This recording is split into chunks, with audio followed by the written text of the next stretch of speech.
What's up, everyone? I am gonna watch this video on Noam Chomsky's stance on understanding reality.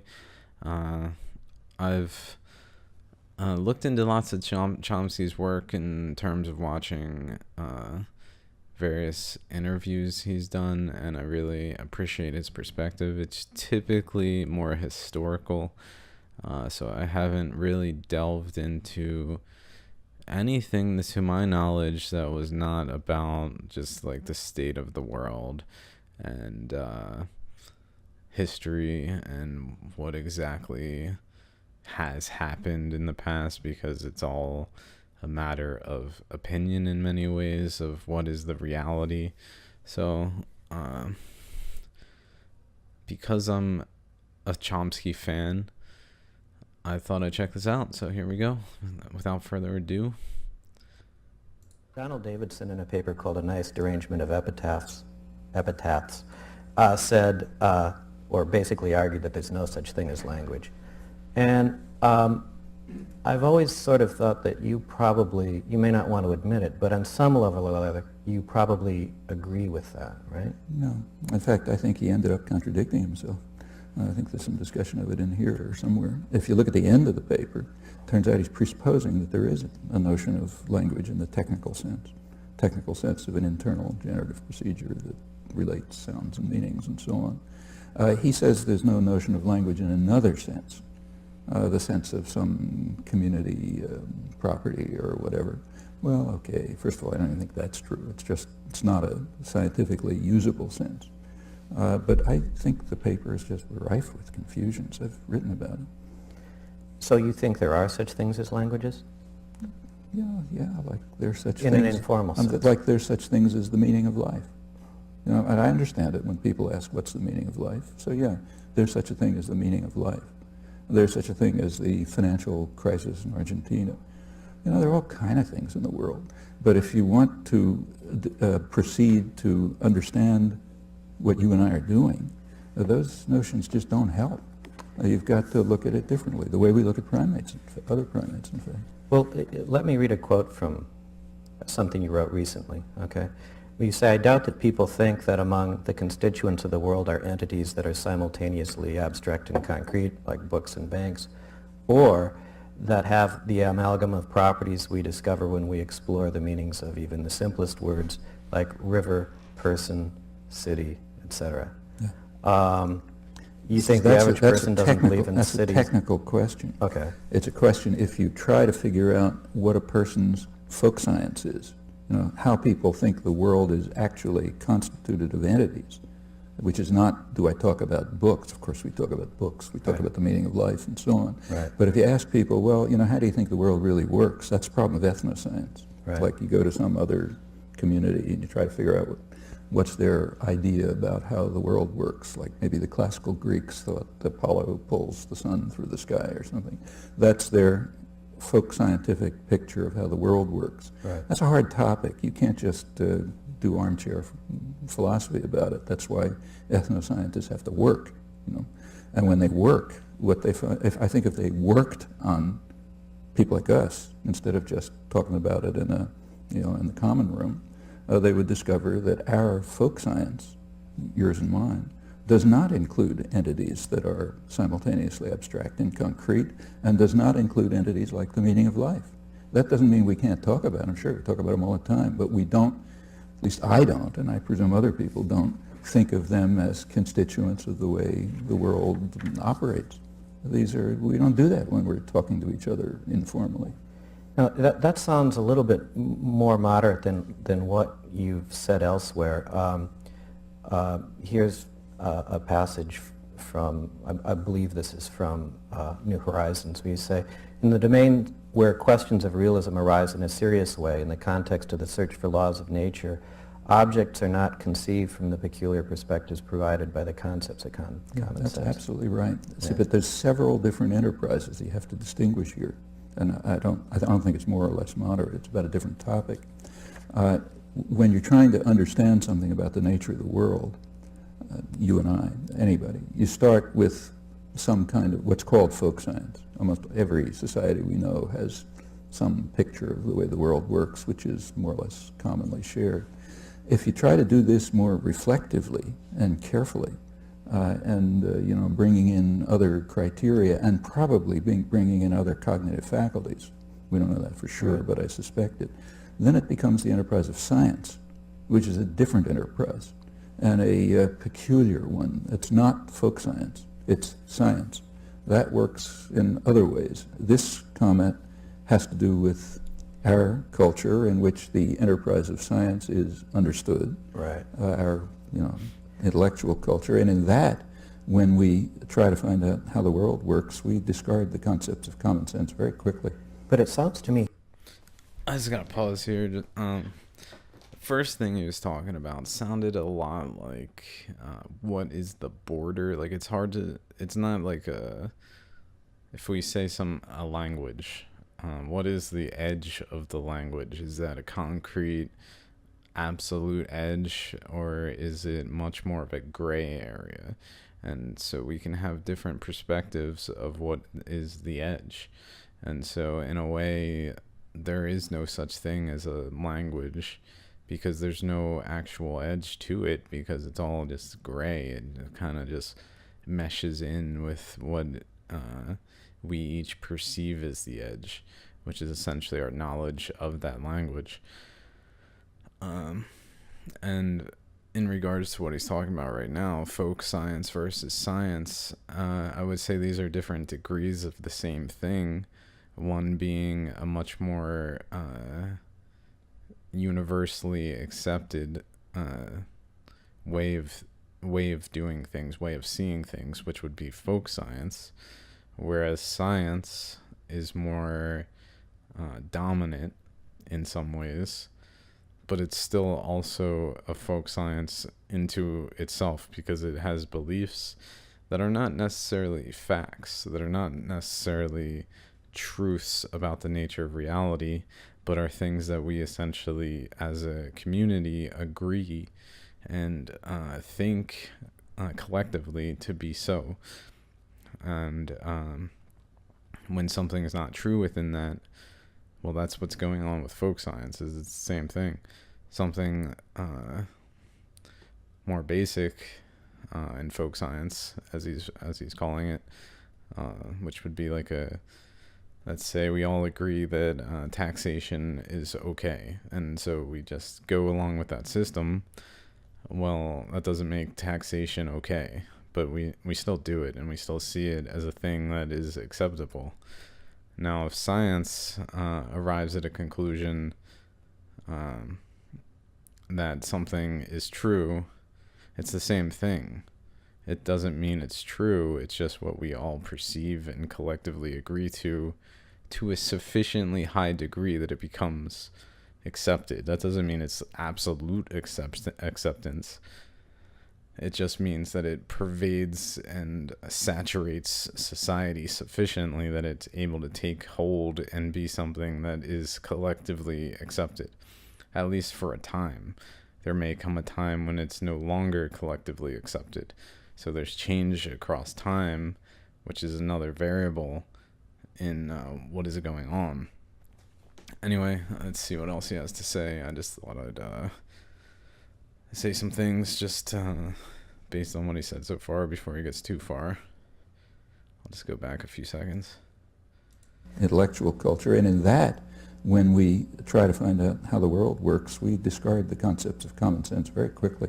But it sounds to me here like what you're saying is that the only things that are real, right, are the things that science tells us are real. So it sounds like what you're saying here is that, well, this table isn't real, but maybe, quarks. Real is an things. Honorific term. Okay. You can use it any way you like. I mean, to say, if I say something is true and then I add, well, it's the real truth, I'm not saying there are two different kinds of truth, the truth and the real truth.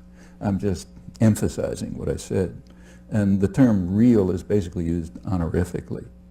So yeah, you can use it honorifically in various ways. If we're trying to find out the way the world works and to really understand it in the manner of the sciences, we very quickly give up common sense notions. If we're carrying out folk science, less reflectively, probably using different cognitive faculties. We also give up common sense notions, but in different ways. I'd be curious for some examples on that in his perception. I know I can come up with some examples of my own, but that's my own. I'm curious why he's saying it. Well, you can say a lot of, I mean, claims about something being honorific, like real being honorific. I mean, Alan Gibbard, for example, has argued that terms like rational are honorific, or moral are honorific. Well, I don't agree with that. Okay. I think real is quite different. But what's the difference in these cases, then? Because I think rationality is something that we can understand, and morality is something real, and it's part of us, and we can try to figure out what it is. We can try to figure out what our moral faculties are. We understand something about what rational action is, but about reality, we have to ask what we're talking about. Right. I mean, if we're talking about reality in the enterprise of trying to discover the way the world works in a physics department or a linguistics department or whatever, common sense notions are irrelevant. If we're trying to explore our intuitive... Again, it just seems like common sense notions are irrelevant is a result of modern theories. So my interpretation would be, well, quantum mechanics is considered to be nonsensical and yet to be so. And so we basically have to throw away common sense in order to accept this concept. And I would imagine, but he's not saying, that it's something along those lines, or the Big Bang, for example, where we have to throw away common sense in order to accept something as true. But the thing with current theories is they're approximations of what is that which is infinite. And when they don't account for infinity, they're essentially next to infinity, they're accounting for nothing. And so they're very approximate. And so if you take like something and balance it on a single point, but you have it off center, it's not going to be balanced. It's going to tip. And so the only way for something to be balanced is to have actual balance on that balance point where the sides are equal. And the reason that's important is because when it comes to like quantum mechanics, for example, there isn't a balance in terms of it's just focus on something over there on the small scale. And so the balance is off center. So if we were to balance, say this pen, we were to just try to balance it here on the tip of it, because everything that matters is towards one side, then what's going to happen is it's going to fall. But if we look to both sides and balance it at the center, then we can actually create a balance. And if we expand outwards, so not, instead of balancing it on my finger, balancing it on my hand, so we have a much larger surface area for it to balance on, meaning there's more points that are being drawn from, then balance is improved still. Anyway, I'm kind of getting on a tangent. Understanding of the way the world works, common sense notions are relevant, but we discard them. If you're using it in a more informal way, like is the meaning of life real? Yeah, sure, okay. Well, look, there's a sort of space between ethnoscience and science, right, and common sense and all of those. And it's been explored by philosophers for 2,500 years, and it's called metaphysics, right? No, that's different. Okay, See, but that is a question about what's real, ethnoscience right? is a branch of science. Right. Ethnoscience is the branch of science that tries to figure out what people's beliefs are about the way the world works. Right. Metaphysics is not that. I understand that, but Okay. do you think that metaphysics is impossible?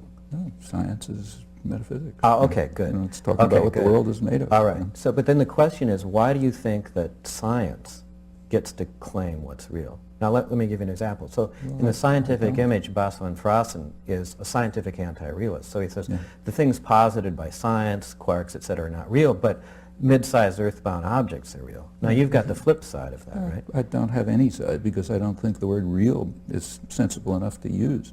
And they're all real in different senses.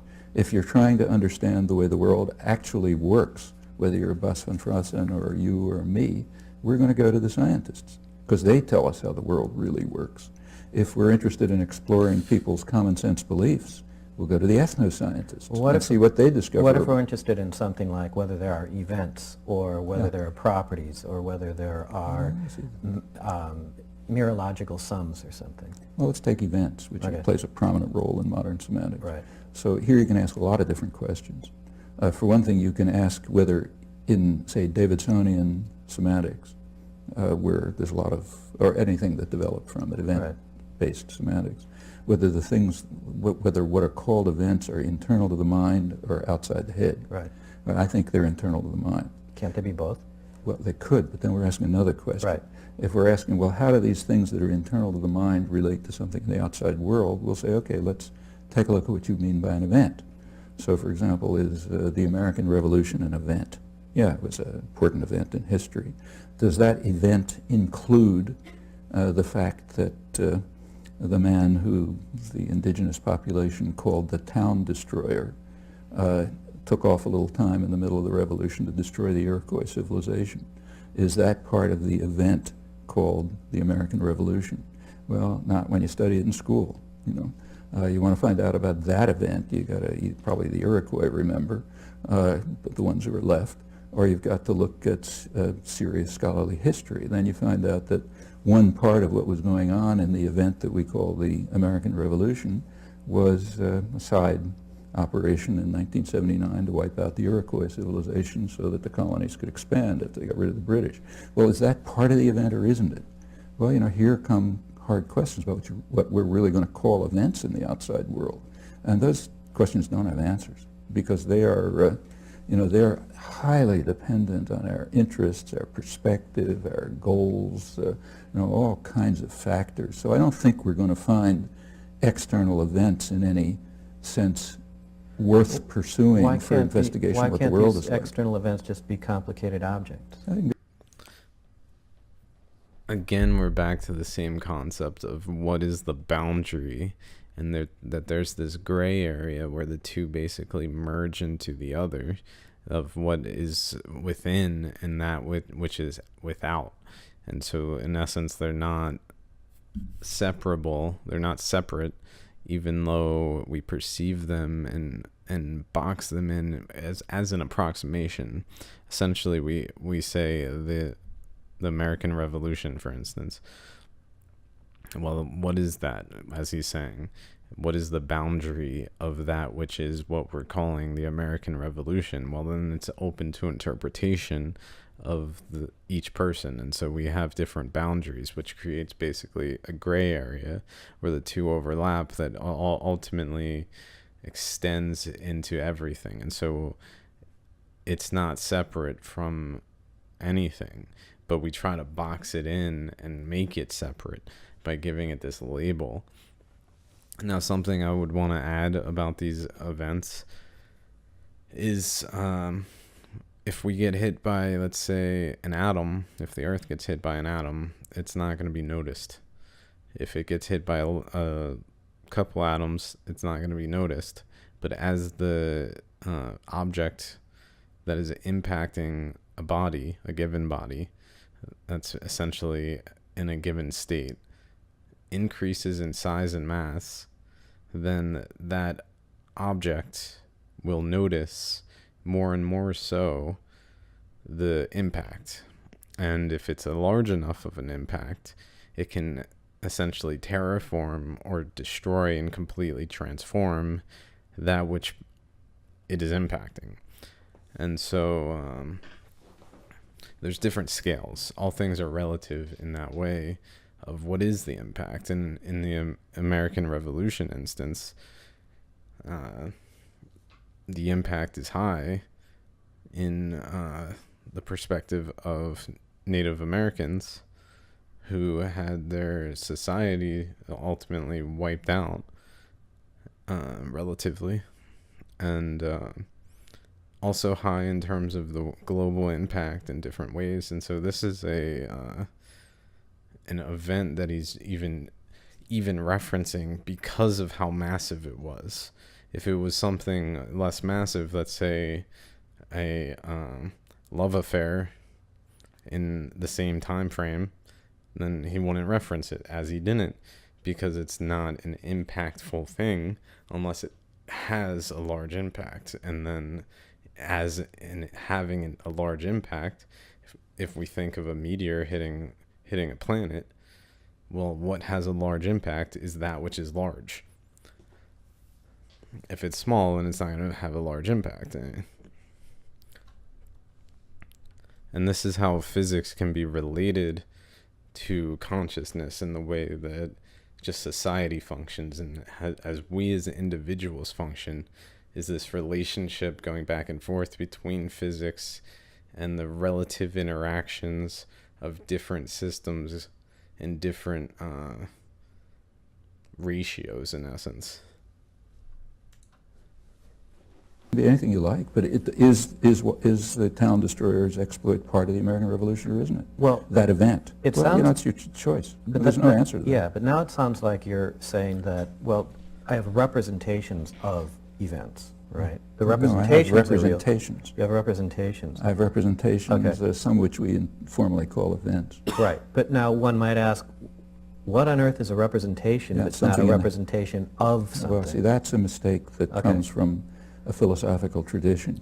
The way the term represent is used in the philosophical tradition, it's a relation between an internal object and an external object. Exactly. It's not the way it's used either in ordinary speech or in the sciences. So when a perceptual psychologist, say, talks about an internal representation of, a cube or something, there doesn't have to be any cube there. They're talking about something that's going on in the head. In fact, what they may be studying, and usually are studying, is a relation between things like kistoscopic presentations and internal events. There's no cube, but nevertheless, they talk about it as an internal representation. I mean, the concept there's a long discussion of that in here. The concept internal representation is used in the sciences, and I think that's ordinary speech too, in ways which don't involve a relation between an internal thing and an external thing. Right. I mean, that derives from a particular interpretation of the theory of ideas, right, which said, well, ideas represent something out there. I should interject here. Incidentally, I should say that that's not the interpretation of the theory of ideas that were given by the people who used it. So, like, say, Hume, for example. I quote him in there. He raises a serious empirical question. He says it's about the nature of the terms he uses, the identity that we ascribe to things, meaning how do we individuate things? Right. And he asks the question, well, is this a peculiar nature common to the thing, or is it what he calls fictitious, a construction of the mind? Right. And he says fictitious. There is no entity, there is no common nature, there's no nature common to the thing, there's a construction of the mind, which we used to talk about the world. But he's an idealist. He's not an idealist. Hume is not an idealist? No, not here. He's saying we interact. He believes there's an external world out there. There's a coffee cup on the table and so on. But he says that he's talking about the individuation of things, how we organize things, how we construct our picture of the world. Right. And that involves the way our minds work. And that doesn't mean the world isn't there. No, it's just what his predecessors called our cognoscitive powers, which use the data of sense to construct an account of the world. And he's saying, well, you want to look at the identity of things, the identity that we ascribe to things, like what makes us call something a book or an event and so on. He's saying, well, it's fictitious in the sense that it's a construction of the mind based on the data of sense. That's not an idealist position. In fact, that's the position of modern science. Because people will call you a crypto-idealist. Well, then they're misunderstanding what idealism is. Okay. Let me, there's an issue that I wanted to get to here, and this involves the thing we mentioned about representations and whether a representation requires there being something that it is a representation of. Now, in a very important and somewhat influential book by Saul Kripke, there's a revival of the sort of Wittgensteinian argument about rule following. Let me just read the relevant passage here. So in that book, Kripke says, if statements attributing rule following are neither to be regarded as stating facts nor to be thought of explaining our behavior, it would seem that the use of the idea of rules and competence in linguistics needs serious reconsideration, even if these notions are not rendered meaningless. Now, I know you've I've written on that I mean, in the Knowledge of Language. crucial word is if. Right. Okay, and beyond, and the fact is that in the sense in which the term rule is used for thousands of years, in fact, in the study of language, it's not the kind of rule he had in mind. So if you read a book, you study Latin, let's say, or you studied it 1,000 years ago, they would have a rule that tells you, when to use the ablative case or something. Right. That's not a rule in Wittgenstein's sense. It's a description of a part of the language. Right. So the questions about rule following just don't arise. But we don't need to get hung up on rules and so forth. But here. that's what he's talking about. I understand that, but in a certain sense, he's talking about any sort of computational state. So take just a computer, right? Forget about human beings for a second. See, computers are a different story. Okay. Let's take an insect. Yeah. Okay. Yeah. See, why aren't these questions asked about insects? Right. I mean, insects. When you study insects, you attribute to them computational states. Right. Is that a problem? I mean, is it not real? Like if you say that an insect is determining the position of the sun as a function of the time of year and time of day, and here's the computation it's using, why isn't that science? That would be, but the argument would be that the reason you can get away with that is because you're talking about what the representations that you're attributing to the insect are externalistically anchored. That is, you couldn't do it unless you had an embedded system. That's not true. You could do it in an experimental situation in which you have a light, and in fact, if you knew how to do it, you could do it by stimulating the external sensory organs of the insect. It would all be interior. And there doesn't have to be a sun there. It's just that, you're talking about it the way it happens actually in the real world, but the same thing, you would say the same thing in an experimental setting where you don't have an external world. Well, because you're talking about the internal world. computations of the insect on the occasion of sense. Notice doesn't matter what's out there. Notice the the shift there, though, because you went from saying you don't need the sun in the experimental setting to saying you don't. Say the same thing. You could run the experiment in a world that didn't have the sun, and that's a different story, right? No, it's not a different story. The point is, if you look at what insect scientists are studying, they're studying what 17th century philosophers used to call the constructions of the mind on the occasion of sense. Right. Now, it happens that in the world that they're looking at, the occasions of sense happen to be related to the fact that there's something 93 million miles away. Right. But the study could go on as if it's what Hillary called a brain in a vat. The studies are internalist because we don't know anything else to study. But this is disputed, right? I mean, there is this dispute about David Marr, right? I mean, there's two stories on this. Tyler Burge and Martin Davis, for example, argue that Marr is sort of fraught with externalist sort of. Yeah, but they're just misreading him. Okay. I mean, in fact, I have to know Marr personally, but I'm sure if he was here, he would say this. If you look at the informal exposition in Marr's vision, let's say, book vision, you look at the informal exposition, in order to motivate what he's doing, he says, well, imagine, an elephant or something, or anything like a stick figure, and you're trying to, we want to know how that thing out there is interpreted by the visual system as, some three-dimensional object. Right. However, if you look at the experimental procedures of Marr, they didn't have elephants out there. In fact, what they were using was tachistoscopes, so they were having, dots on screens. And if they had known how to stimulate the optic nerve, they would have done that. When you go from the informal exposition to the actual science, you see that, like everything else, it's a study of the internal nature of the beast. And in fact, they would have loved to get to the point where they could tell you something about how you identify an elephant, but they never got anywhere near that. However, even if they did, it wouldn't matter whether the elephant is there or not. It would matter what sensory, what's the occasion of sense. Again, the 17th century formulation of this was, I think, quite appropriate.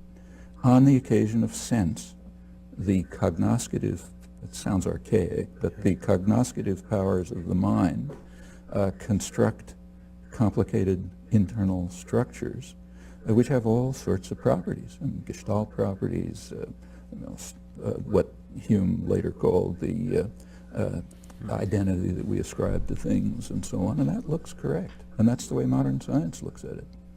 The fact that the informal expositions, to sort of motivate what you're doing, talk about identifying objects in the outside, that's fine, but you have to know how to distinguish informal expositions from the actual scientific program. And if you look at the actual program, they never looked at things outside, aside from tachistoscopic images, because they're as close as you can get to the occasion of sense.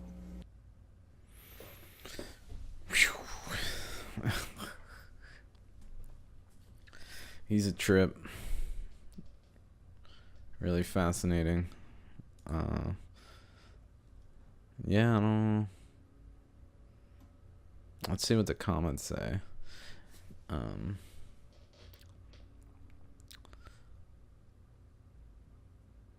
That was a little hard to follow, the technical talk at the end of that about the nuanced details of the difference between some external requirement versus an internal sensing, and it being independent of the external in some way. I don't know what to say to that, but interesting talk nonetheless. He's very educated, that's for sure. Very knowledgeable. I would love to talk to him sometime. But yeah, so that's that. It's an interesting video. Let's see what some comments have to say. I like to read comments. It's clear that even people who watch Chomsky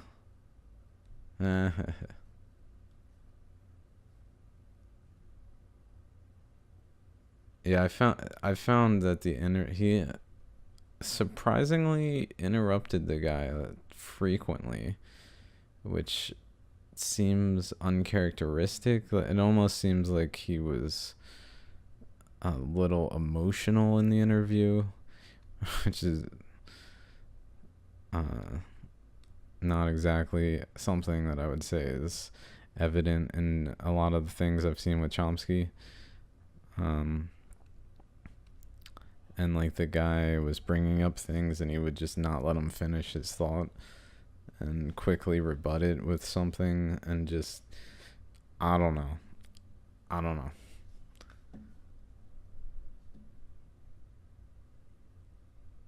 Don't put him in front of fake books.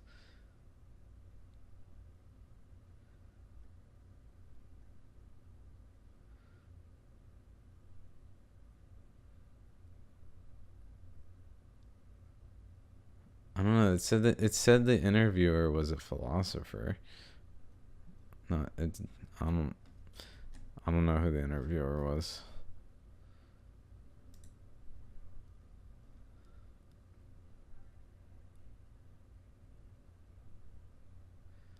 This is a good point, because he's done the work of struggling with all the ideas and considering all possible perspectives, at least as much as he can. There's all if we go back to that box, is a large box.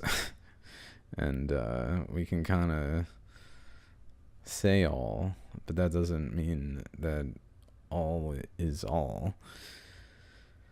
But I mean, he certainly has he's someone who you can tell has sat there and thought,